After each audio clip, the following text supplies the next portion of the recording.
Assalamualaikum warahmatullahi wabarakatuh. Alhamdulillah wassalatu wassalamu ala Rasulillah wa ala alihi wa sahbihi wa man walah wa ba'd.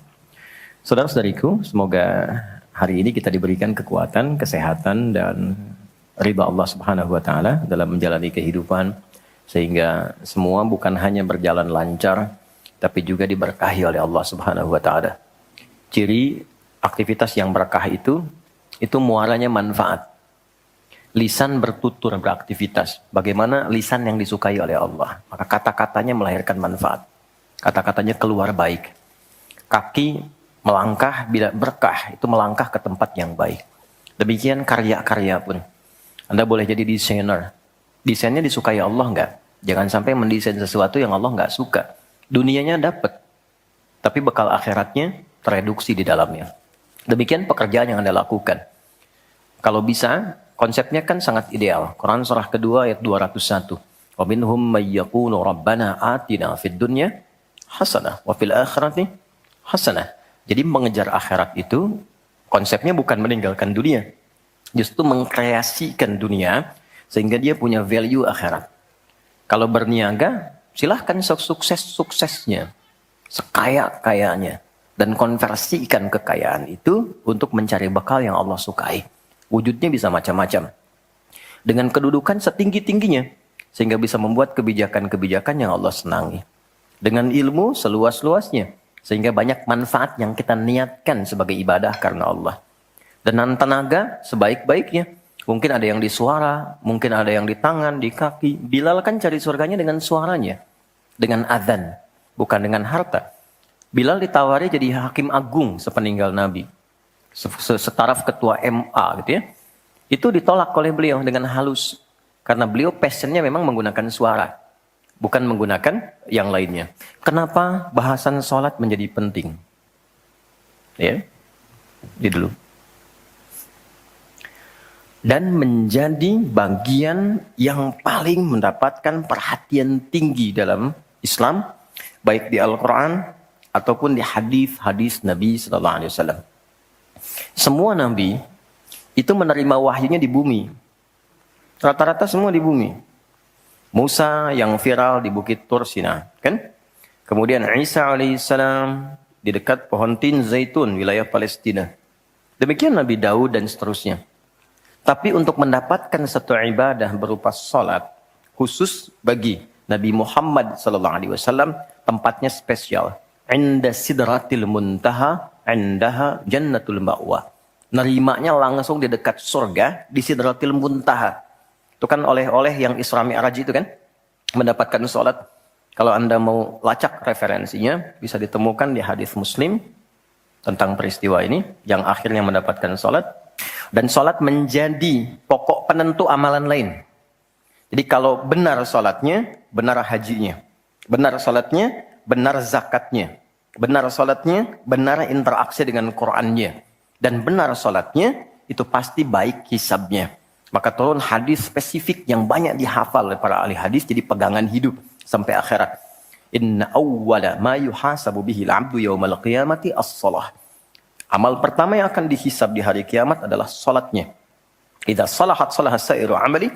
Kalau baik-baik semua amalnya, indikasinya dari sholat. Wa idza fasadat fasadat sa'iru amali. Kalau salatnya enggak bagus, pasti ada pengaruh ke amalan lain. Dan itu sangat menentukan. Baik. Kenapa salat? Ada apa di balik salat? Dan bagaimana cara salat yang benar yang melahirkan perubahan pada kehidupan? Itu yang coba kita turunkan sampai-sampai di bulan Ramadan pun ibadah pokoknya salat. Ya kan? Ibadah pokoknya salat loh. Sampai Nabi mengatakan, man qama ramadhana imanan wa ihtisaban, ghufira lahu ma taqaddama min dhanbi. Spesial untuk Ramadan, orang yang sholatnya benar, khusus di Ramadan, di malam harinya, yang kita kenal dengan tarawih, kalau benar sholatnya, dan ada getaran pada jiwanya, lalu dia berdoa spesifik, maka yang pertama Allah berikan mengampuni semua dosa yang pernah ia kerjakan selama hidupnya. Nah itu nggak main-main. Artinya merubah dia menjadi lebih baik. Itu salat. Karena itu kenapa ada tambahan di Ramadan spesifik untuk meningkatkan salat tarawih. Berarti ada sesuatu yang sangat penting. Yuk kita mulai. Pertama kita akan bahas dari segi nama.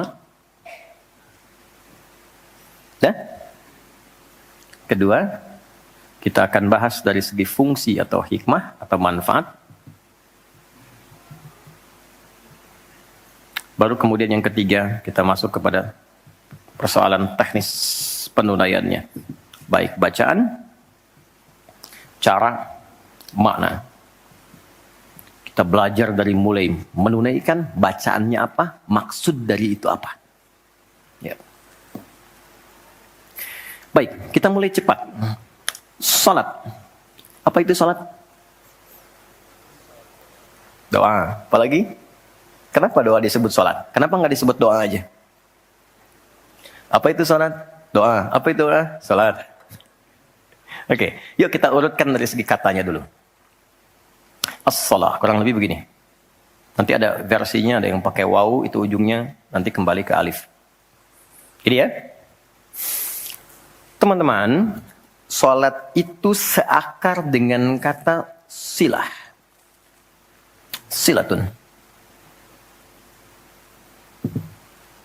Seakar verbnya, kata kerjanya dengan kata wassala. Wusul.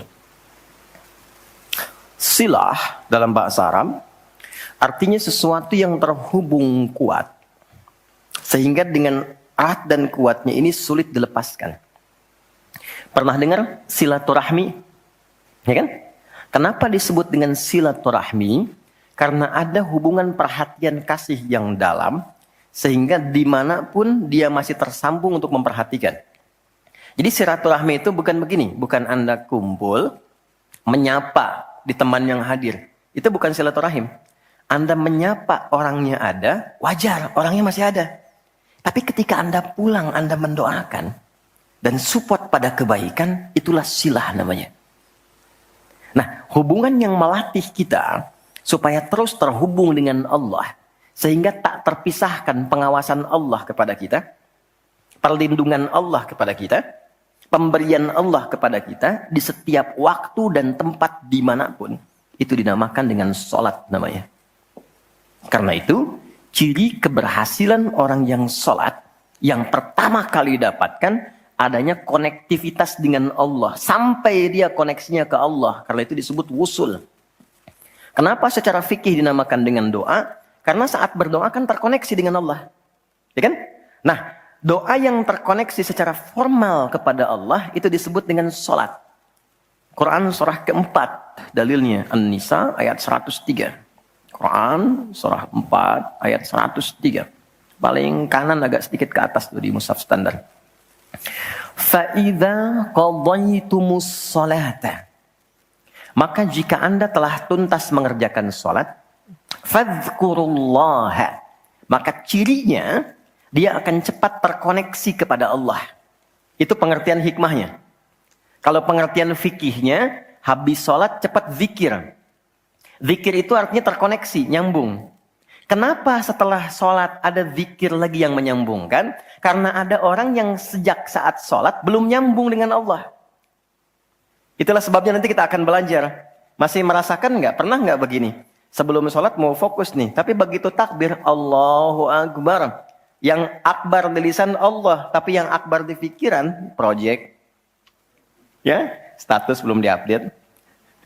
Nyimpan sendal di mana? Jemuran belum diangkat. Ya kan? Ya, pernah nggak suasana itu hadir? Nah kan? Nanti kita akan belajar.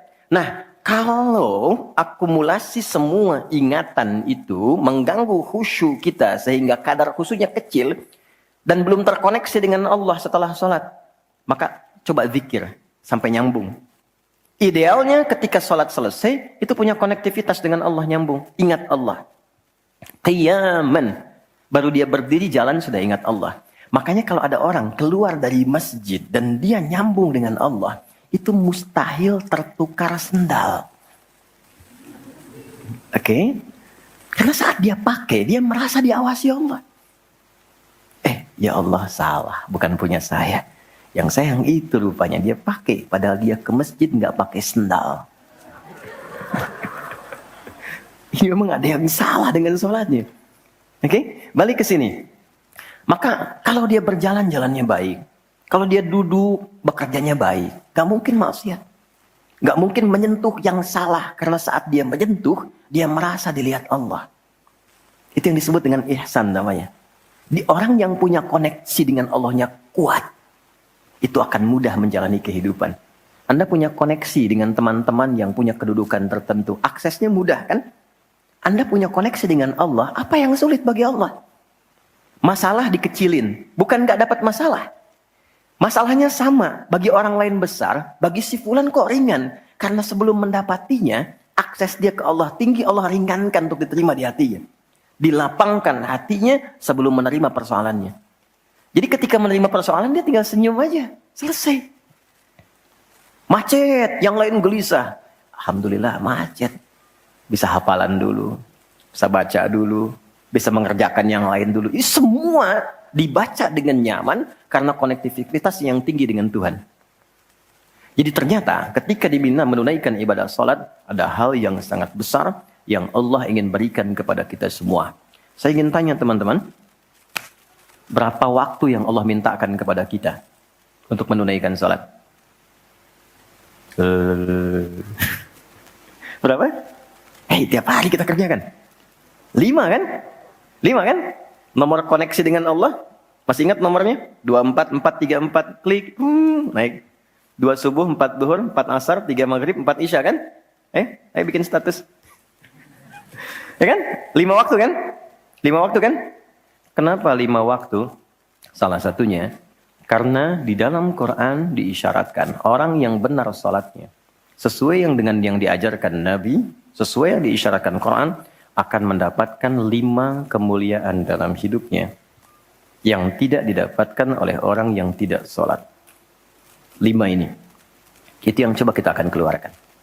Itulah sebabnya kenapa salat sangat ditekankan, kenapa salat diwajibkan. Karena Allah mewajibkan kita mendapatkan semua kebahagiaan dan kesuksesan yang kita ingin raih dalam kehidupan. 5 ini. Yuk kita mulai. 1. Izinkan saya memulai dari sini supaya kita punya motivasi untuk menunaikan sholat. Jadi kalau nggak tahu yang 5 ini, cara pandangnya kepada sholat jadi beban. Baru aja sujud, dasar lagi. Baru maghrib, udah isya lagi. Kan? Nah, ayo isya. Tadi kan udah mau maghrib. Kan? Pernah merasakan itu? Karena cara pandangnya menilai sholat sebagai beban. Padahal ketika Allah wajibkan, itu cara mewajibkannya bukan sebagai beban. Sebagai motivasi yang mengantarkan pada keindahan.